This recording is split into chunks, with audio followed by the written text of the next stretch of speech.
దశలో కూడా మానవుడు ఎలా జీవించాలనే ఒక సందేశాన్ని స్ఫూర్తినిచ్చినటువంటి ఆ యొక్క మహానుభావుడు, ఆయన వారసుని ఈ రోజే మన సనాతన హైందవ ధర్మాన్ని మరి ముందుకు తీసుకెళ్లాల్సిన బాధ్యత మనది ఉంది. కానీ ఈ రోజు మరి శ్రీరామనవమి రోజులో ఎంత వేల మంది పాల్గొనే తీవ్రాలు గుర్తుపెట్టుకుంటున్నారా?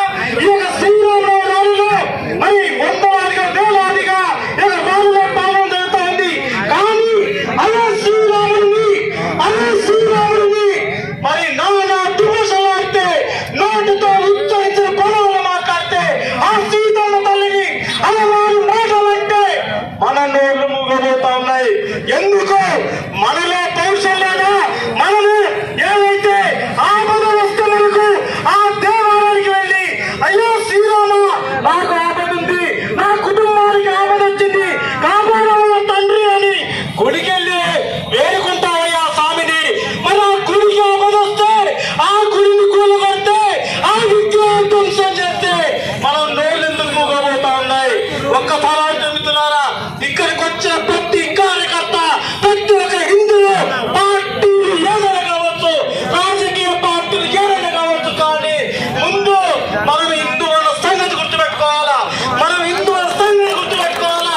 సనాతన హైందవ ధర్మాన్ని కాపాడడానికి ఎవరు ముందుకు రారు గుర్తుపెట్టుకుంటున్నారా? ఈ యొక్క ధర్మాన్ని కాపాడడానికి ఆపదొచ్చిన వల్ల ఆ భగవంతుడే మానవ రూపం ధరించి ఈ ధర్మ సంస్థాపన చేసినటువంటి సందర్భాలను చూసాం. ఈ రోజు ఛత్రపతి శివాజీ మహారాజ్ ఎవరి కోసం అన్ని యుద్ధాలు చేసి దేశం లోపల మరి సనాతన హైందవ ధర్మం కోసం పనిచేసి అందుకు సమాజ స్థాపన చేశారు. ఒక్కసారి చెప్తున్నారా? సంభాజీ మహారాజ్ ఇలాగ మనల్ని శివదృశ్యం ఉంటారు. నెల రోజులు బంధించి ధర్మాన్ని వచ్చి హింస పెట్టి అనేక రకాలు చేసినటువంటి సనాతన హైందవ ధర్మం కోసం కట్టుబడి ఉన్నారంటే, ఆ యొక్క ధర్మం కోసం ఎంతో మంది దుర్ప్రాయంగా ప్రాణాలను పెట్టారు.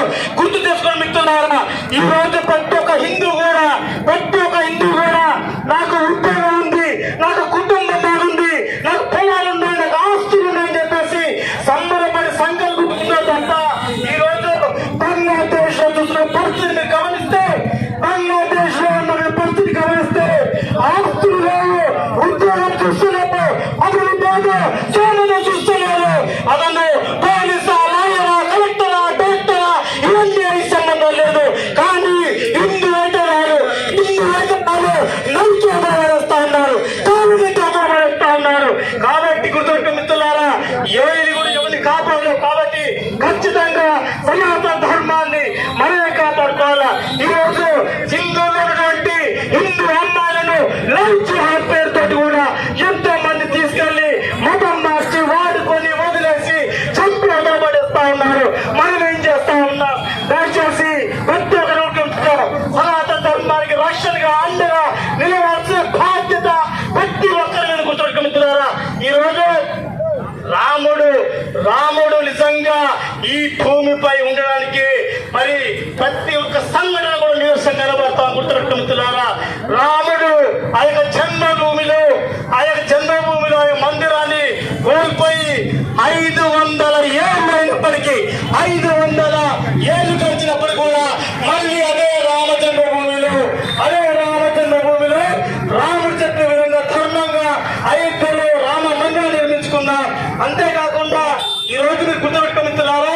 ఆ యొక్క రాముని దూషించిన, ఆ సీతమ్మ తల్లిని దూషించిన ప్రతి ఒక్కరు కళ్ళ వెంటాడి వాళ్ళకి ఫలితం పడతా ఉంది. దయచేసి ప్రతి ఒక్కరిని కొడతా ఉన్నాను. ప్రతి ఒక్కరిని మీరు ముందున్నటువంటి సమయం చాలా ఆపదకర సమయం. కాబట్టి ఖచ్చితంగా ప్రతి ఒక్కరు అప్రమత్తంగా ఉండాల్సిన అవసరం ఉంది. మనమంతా అనుకుంటున్నా చుట్టూ బాగుంది, నా యొక్క వాతావరణం బాగుంది, నా పల్లె బాగుంది అనుకుంటామని భవిష్యత్తు చాలా ప్రమాదకరమైంది. జాగ్రత్తగా లేకపోతే హైందవ సమాజం చాలా మూల్యం తెలుసుకోవాల్సి వస్తుంది. అదే గుర్తుపెట్టుకో మిత్రులారా, ఈ దేశం మనదే, ఈ దేశాన్ని సంరక్షణ సనాతన ధర్మం మనదే. సనాతన ధర్మం బాగుంటేనే ఈ దేశం బాగుంటుంది. ఆ దేశం బాగుంటేనే మన గ్రామం, మన కుటుంబం, ఆ కుటుంబం ఉన్నటువంటి మన గ్రామం, మరి అందరం కూడా ముందుగా మనం కాపాడుకోవాల్సింది సనాతన ధర్మాన్ని గుర్తుంటున్నారా.